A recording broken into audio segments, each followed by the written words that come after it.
Good day, ladies and gentlemen, and welcome to Africa State of Equal, Africa's #1 equality dialogue. My name is Richard Inyamkume. I work with Ambassadors of Dialogue, Climate and Reintegration. I'm here in the studio with distinguished colleagues and advocates for women and girls' rights.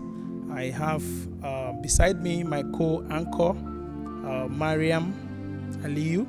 She's the Executive Director of Learning Through Skills Acquisition Initiative, Let's Say. I have at the other end the Executive Director of Siri Care Foundation. Her name is Susan Tamwi.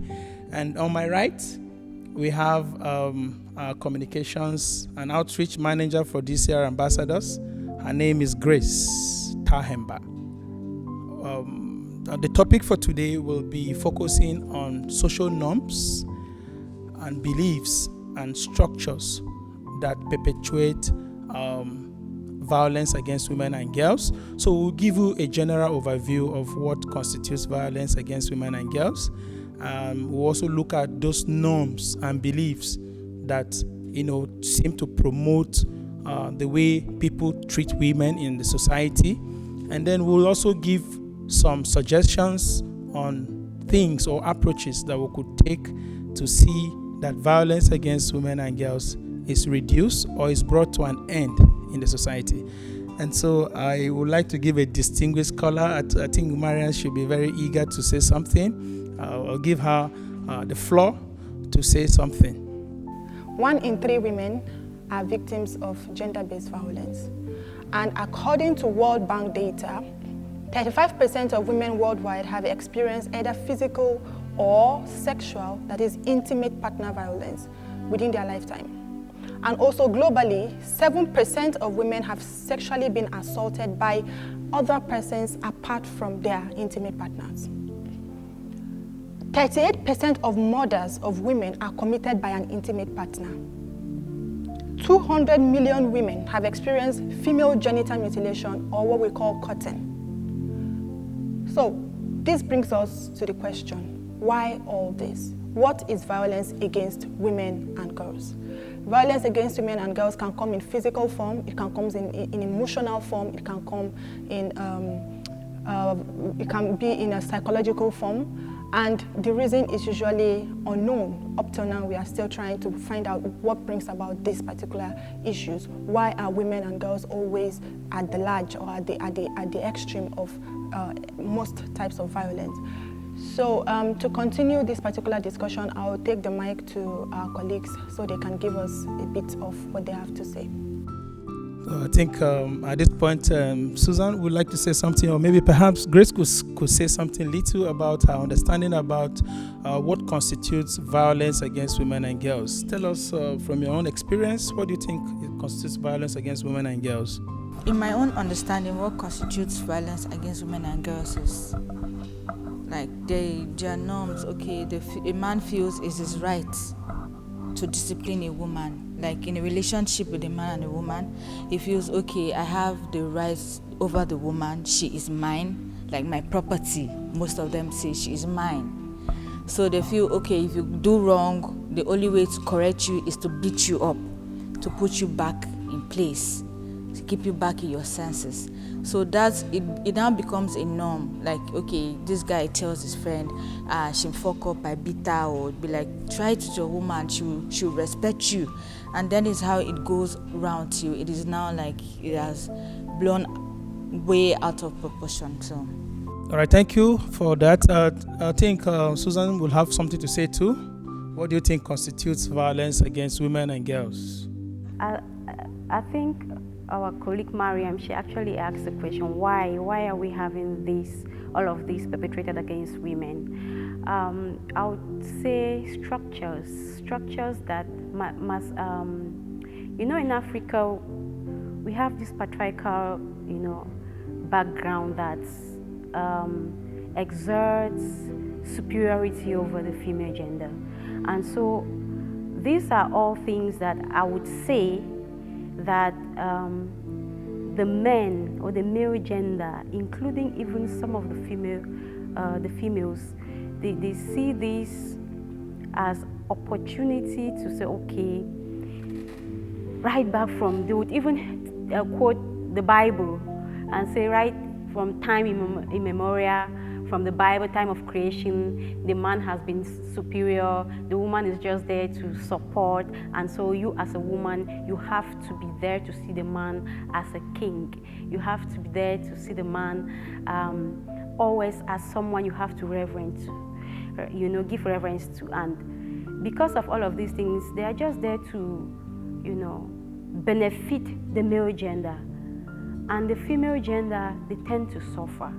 Just like Mariam mentioned, psychologically, physically, emotionally, because all of these things, they have long-term effects on the female gender. So, we have different forms of violence that are perpetrated against the female gender.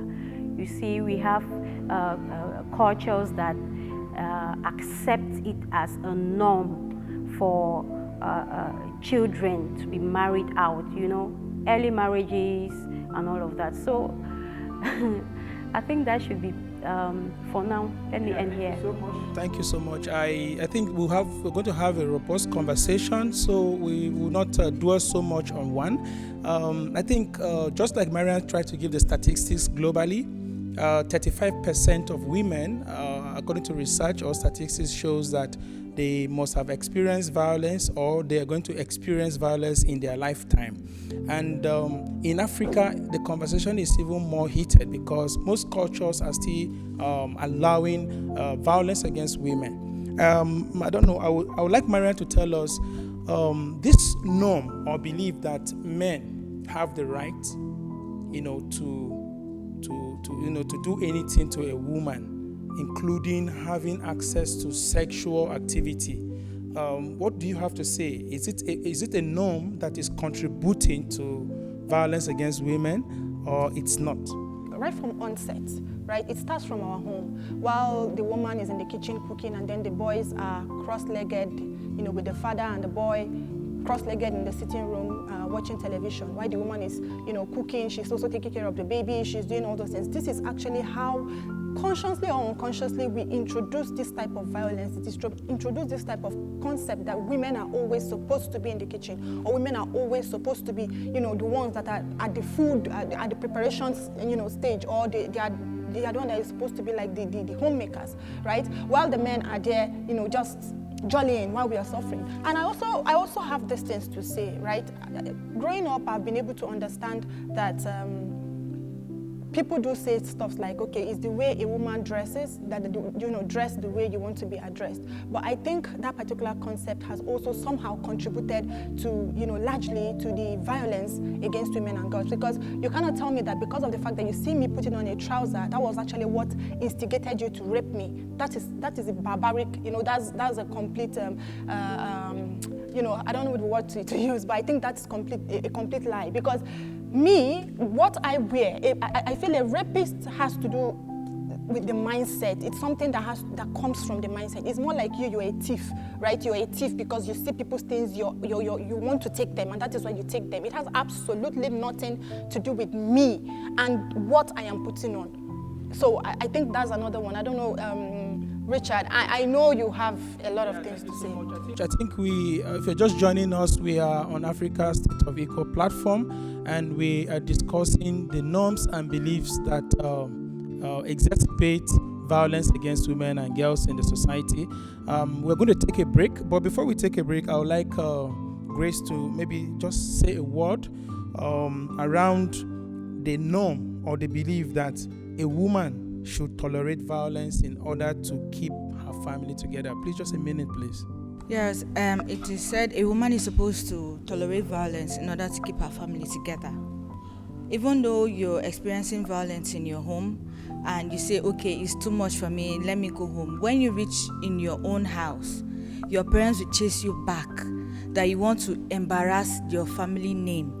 You should go back. Even them, when they were married, their husbands used to beat them, but they never complained, and they enjoyed it till they are old in their house, in their homes. So that is like situations where, okay, you now say, because I don't want to bring shame to my family, let me go back. And then that is in some cases where you go back from slapping you, the husband feel okay, even your family chased you back, you're now on, I can do whatever I want to do to you. You have nobody that will support you. So, and then they now use the excuse of I am staying because of my children. There are instances where you have died, like they beat you to death, but your children still survive. So the excuse of I'm staying to keep my family together, it's not working. The women should speak out. Right, so thank you so much. Thank you, Grace, for that contribution. Thank you, Mariam. Thank you, Susan. You guys are very, very exciting. You're giving very, very strong points for us, and I'm sure many people are watching. If you're just joining us, we're on Africa's State of Equal. We'll be right back. Thank you.